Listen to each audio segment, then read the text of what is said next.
I'm here with the one and only Johnny Francis.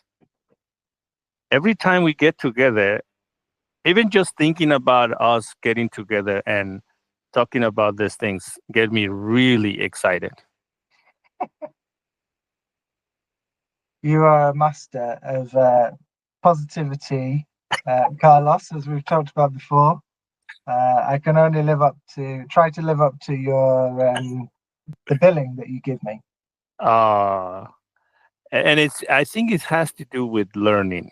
I think I know there's so much I can learn from your experiences and the things that you go in your career that I'm like, I know I'm gonna learn something from Johnny, and I that gets me really excited.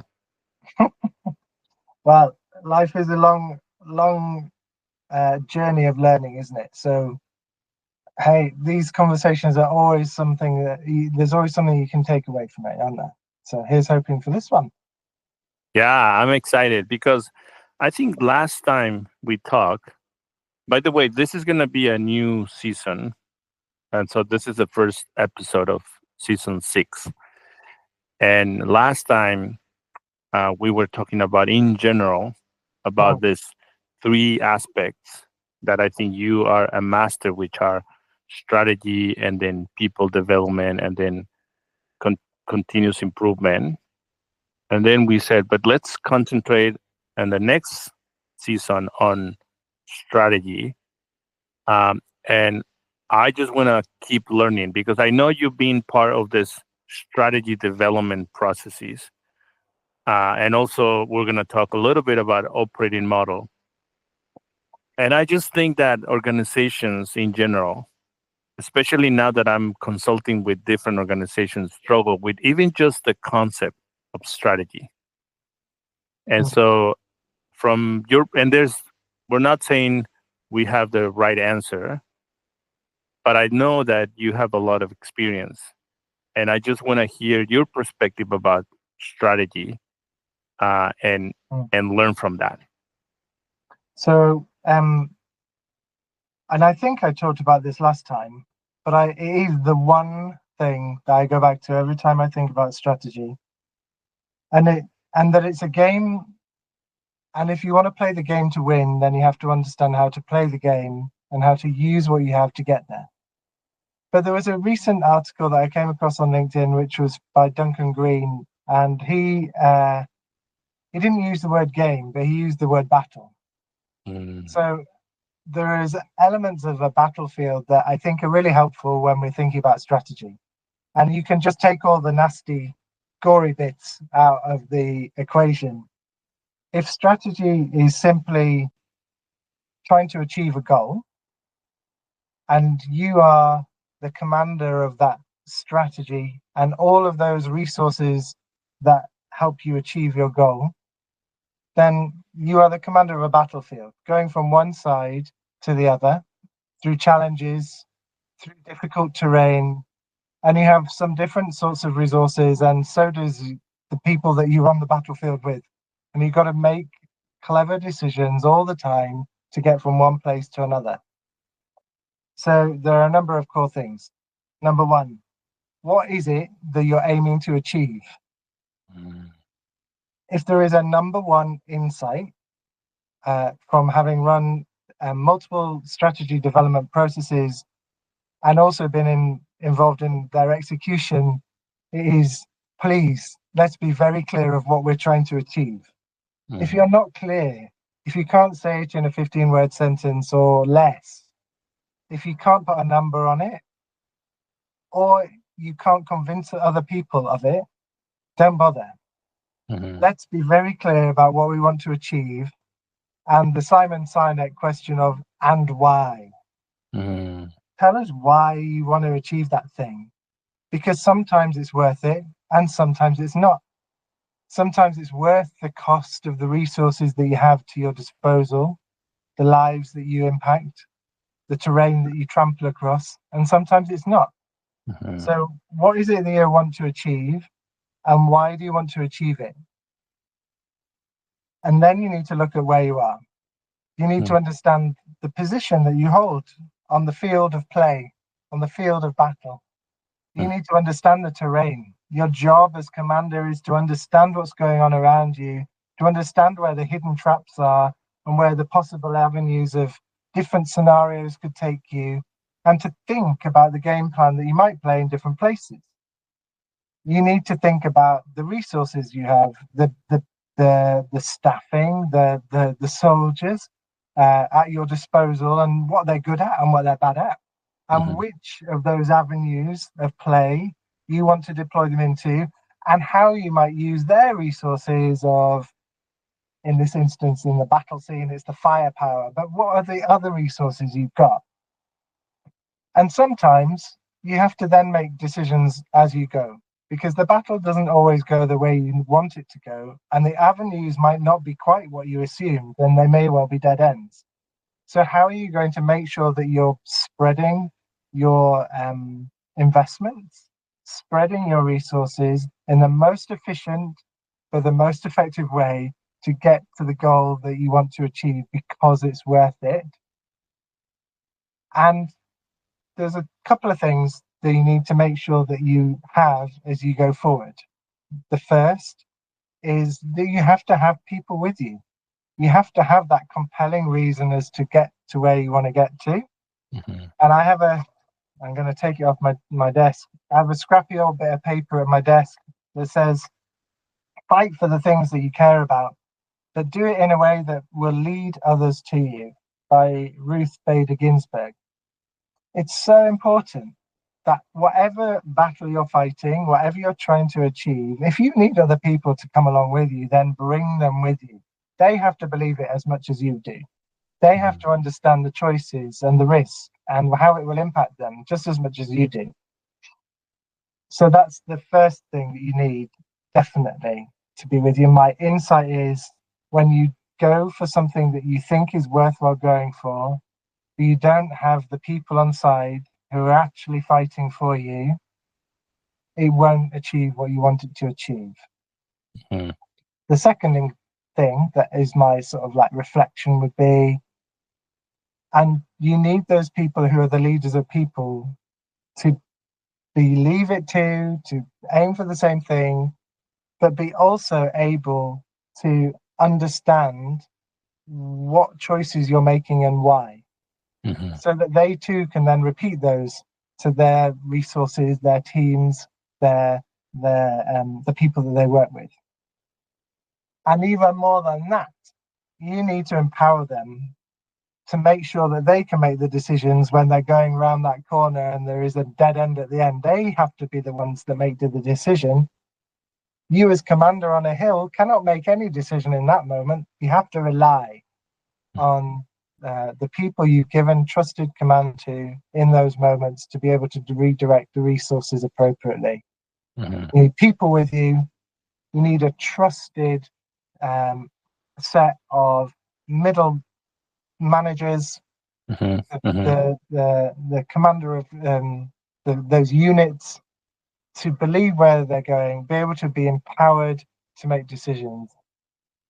And it all stems from what it is that you want to achieve, why you want to achieve it, understanding the area of play, how you might use your resources to get there. But with those two principles of having people with you to do that, and who are led by trusted individuals who are empowered and who can help you in the field of battle. Wow, I love it. I think I really enjoy how you presented the idea. And I think, because when I talk to people about strategy, and I also bring the idea of war and the idea of winning, because I think that's where the origin of even the war is. Uh, Even in different fields or industry, people react differently. Yes. But I think the point you're making about the understanding of what does that mean to you in your industry, like what does winning mean to you? I think, and establishing that goal within that industry is what's going to represent back to the war idea, winning the battlefield.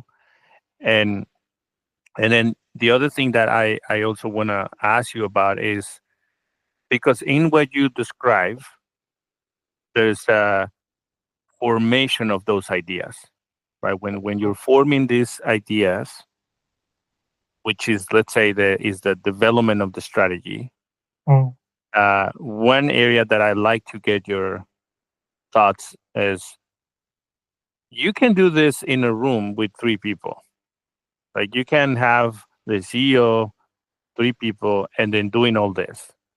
But then you are talking about something that it's deep, which is like, but you have to bring people along. mm, And if you're developing these concepts and these ideas, you're developing your strategy, you better bring the people who understand what's going on to form those ideas. So what are your thoughts about collaboration, but also knowing that usually when organizations want to do this, there's a timeline that they want to meet.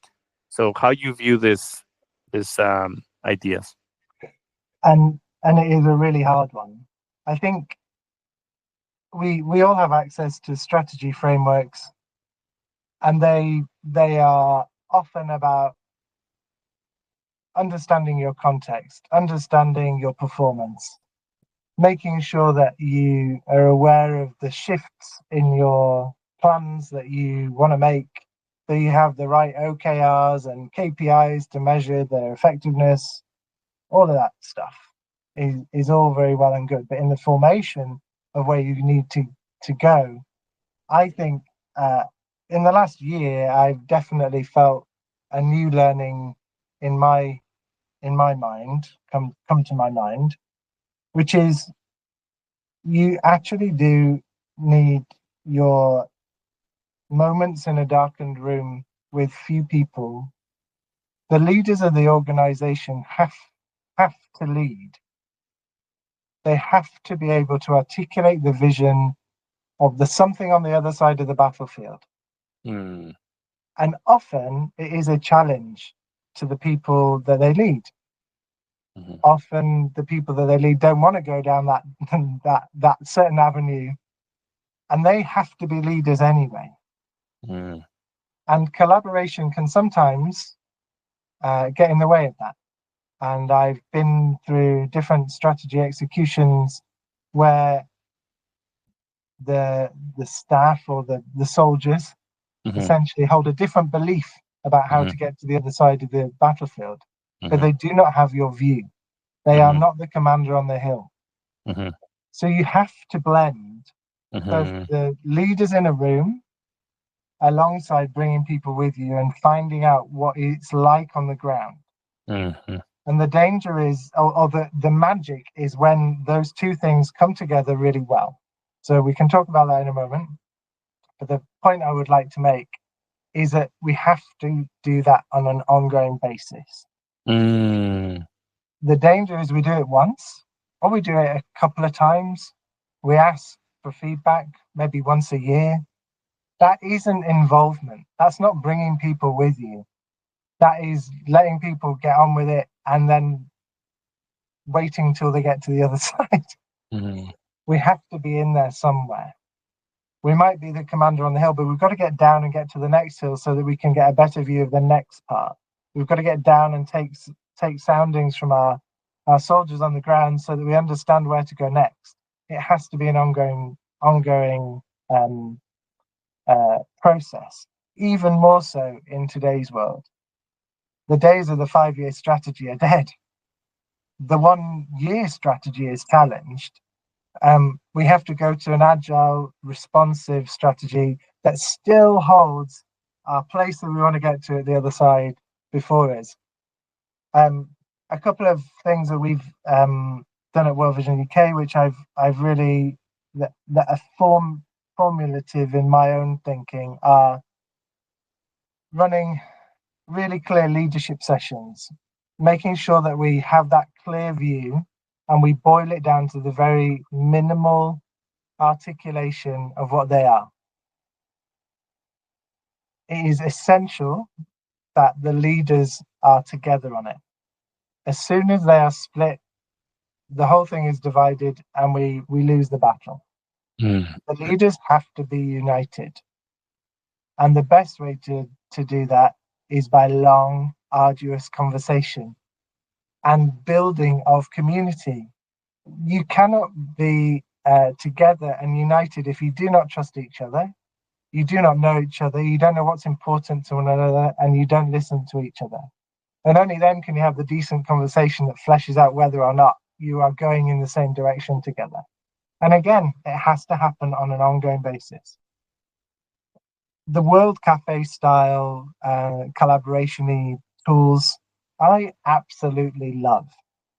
I've run them in different scenarios in different places, and they allow for an honoring of people's voice in a way that other mechanisms do not. So I've run strategy workshops around very particular challenge points, or working groups around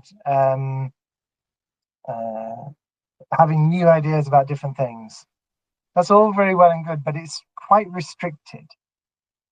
The World Cafe style collaboration approach allows for people to decide what's most important, and they themselves as a community deciding on what goes forward and what doesn't.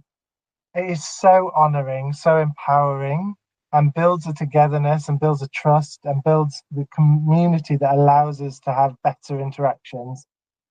And I've even found that even when people's jobs are at risk or might be at risk, people are still willing if they believe in the outcome that they want to achieve, especially if it's a charitable aim like that of World Vision or other charities.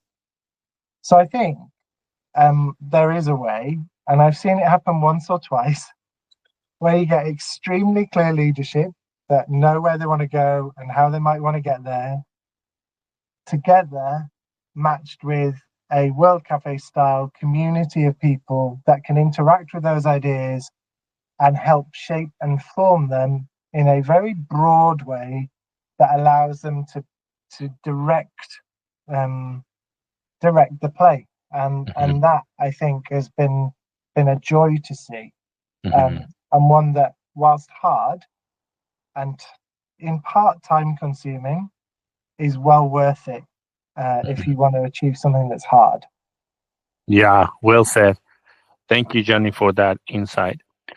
So let's talk a little bit about operating model, because again, if strategy is something difficult to grasp for organizations, this topic of operating model, business model, it's even harder, in my experience. And what I found interesting was that in some of the organizations I interact with, they use operating model almost as a general term to describe something that is wrong in the business, right? So whenever they're experiencing an issue, they blame it on the operating model, and yet the operating model is not defined. And so then, in my brain, it's like, why every time we talk about an issue, we're like, oh, but we need to improve our operating model, but then nobody talks about what it is, and how to define it, and how to use it. And so, but at the same time, when I study operating models and my practice with them, it is fascinating because, and I don't want to define it because I want to hear your perspective on that. But I'd love to hear your thoughts on your experiences with this sort of operating model, business model, or that sort.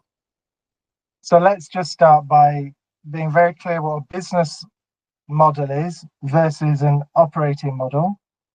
So if a business model breaks down an organization's value proposition, so what it's trying to do, how it works, its infrastructure, how it's going to deliver that value, who it's going to deliver it to, and what finances it might need to enable it to do it, an organization's operating model goes to the next level down under those finances and resources that are needed to deliver it. So again, it starts with what are you trying to achieve?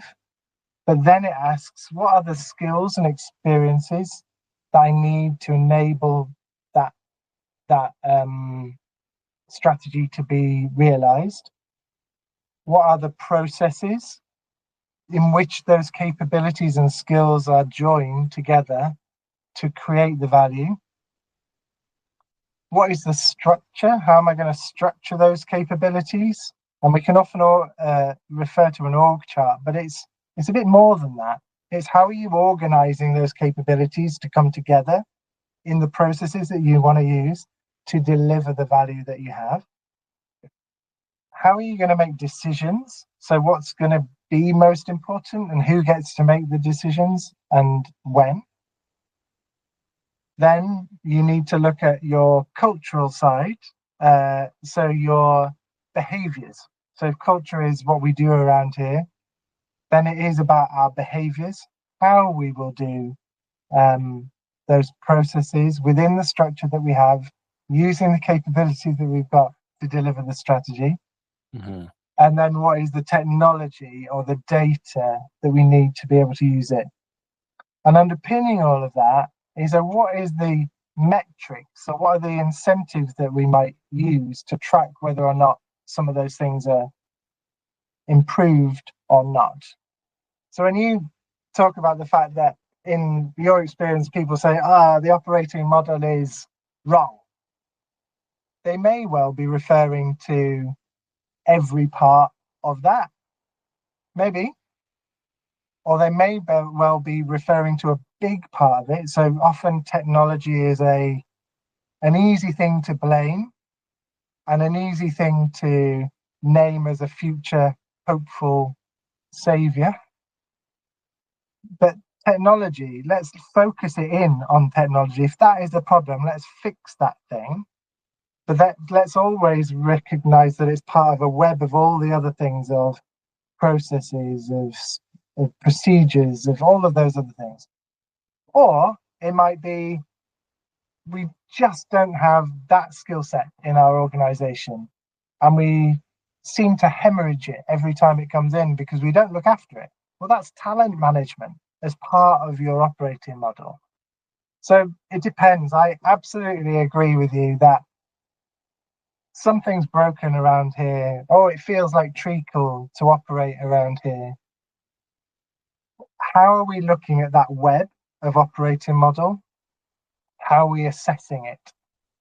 And I can't remember whether I talked about this previously, but one of my favorite diagnosing tools is the Burke-Litwin model. It's an organization development model, and it is one of the most annoyingly complicated models because it lists about 20 things to look at, to do a check about what within your operating model is the thing that is broken. And I really like getting, if I get a bit stuck and I don't know where to go to next, I pull up the Burke-Litwin model, which is just loads of boxes on a page with loads of lines everywhere. And I just take a red pen, I like maybe a big Sharpie or something like that, a red Sharpie, a green Sharpie, and a yellow Sharpie or orange Sharpie, and just do a rag rating of each of those boxes. And it soon tells me, like a dashboard on a car, which are the ones that are glowing red or orange, and which therefore are the most important to look at first. And you therefore diagnose your operating models to pinpoint where you should focus your time and effort. I really love that idea, Jonny. It's funny you're going in that direction because I've been thinking about this organization that I'm doing some consulting. And I was thinking about the operating model, but they're still in a stage where they don't fully understand why this will be helpful.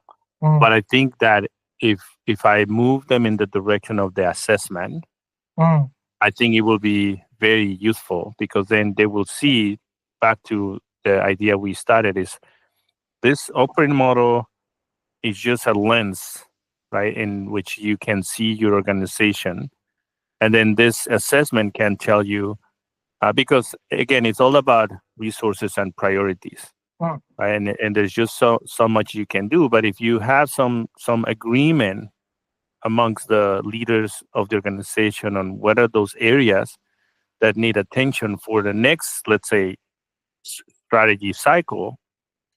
And again, I like also your point about agility, because then you can do this in an iterative way.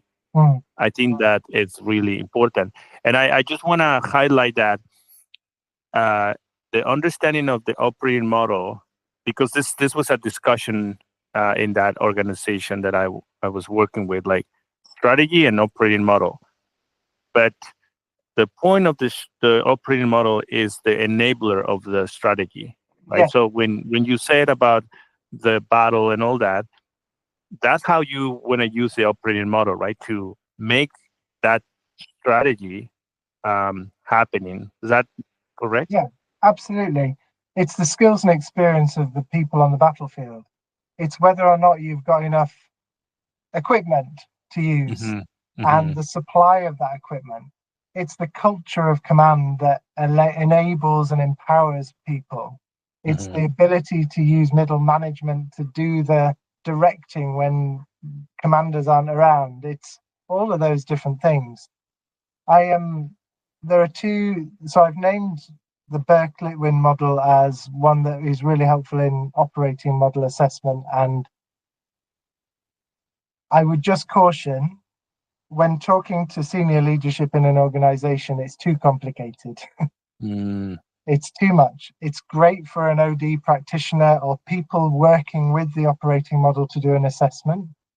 But when talking to leadership and trying to convince them of the different aspects of operating model, a McKinsey 7S or an operating model star model, which just buckets things together, Mm-hmm. is a lot more palatable to talk through and a lot more convincing for senior Mm-hmm. leadership. The Berkeley-Win model breaks each of those 7 or Mm-hmm. 5 or whatever number you want to sort of bucket it all up. It just breaks it down further, but asks really great questions. And just, I forgot to say when we're talking about business model versus operating model, the picture I have when it comes to a business model is the business model canvas. You know, Mm-hmm. just a really simple one-page description of what you're trying to achieve and how you might go about achieving it. Mm-hmm. Your operating model, if you can get a 7S or something like that, is a really simple one-pager that tells you what is it that you want to achieve and how you will deploy your organization to deliver Mm-hmm. that. Yeah. Awesome. What would be, as we're closing, what would be your advice to people who are either in the beginning, middle, or end of a strategy development process or strategic planning process, or in thinking about the operating model? What are some of the things that you're like, if I were you, I'll be careful with this and that? What is that? So in strategy, if I Mm-hmm. were a consultant coming into an organization tomorrow, I would find different people from different parts and levels of the organization and then ask them what the strategy is. What is it that you're trying to achieve as an organization? If they can't answer it in the way that the CEO answers it, you can absolutely, absolutely be clear you will not achieve your aims. So Mm. that's number one. That And that is consistency of that's about the. consistency, but it's about alignment of all the resources. It's an indicator that says something isn't in alignment to achieve what we Mhm, need to achieve. mhm, And it's only an indicator because you don't know quite what else might be underneath, but it's a good start point. Um, the thing that I would say is a good indicator of operating model would be, and this is a really mean one, what is your organizational operating model playbook? Tell me, how does the organization do its work? Show me the governance model. No, not the board makeup, not no, tell me how decisions are made. That's a really great question when it comes to the operating model, because I bet you anything, people feel like this takes too long, the wrong people are involved, all of that stuff. Show me your high-level processes, just the big ones. I don't care about the little one. No, not how you make a financial claim of personal expenses. I don't care about that. Tell me how you take this data and make it add value over there. Tell me the biggest level playbook information that we need. And I would say, if you're a strategist working in your organization, the biggest thing you can do is get clear on what you're trying to achieve and how you'll achieve it. That's your business model canvas. Simple questions. And if you're an operating model consultant going or person going in, you need to be thinking about how you need to create an organization level playbook. It will not have everything in. It will never be up to date. But I tell you, if you can at least get that, it will allow you to run an organization. It's funny you're mentioning this giving this advice, because the other idea that I think is important in the context of our conversation is that every organization have a strategy and an operating model, whether they realize it or Whether they not. like it or not. Right. Yeah. Yeah. And Yeah. I think that what you're saying, and this is because I was talking with this person about this, and I said, a great starting point, if you want to move in this direction, is let's get the right people in the room and let's map what's happening right now in the areas that you just taught us. And then say, this is my existing one, Yeah. because just having that is a huge step in the direction of, well, now Yes. we can improve it. Absolutely. I absolutely agree. And if change happens because of conversation and community or the other way around, then you're building that as you do it, which Oh, is I like wonderful. that. Yeah, yeah. So meaning make it in a way that invites people Yeah. to participate in the conversation. Yeah. Which is the Yeah. Kaizen way. Exactly, exactly. I Yeah. love, that's why I think, and this is something I always thought about, that strategy and continuous improvement work together very well, because even the point that you were making about agility and always iterating requires the muscle of continuous improvement and innovation to work well. Yeah. Yeah. Yeah. Absolutely. Jonny, thank you so much.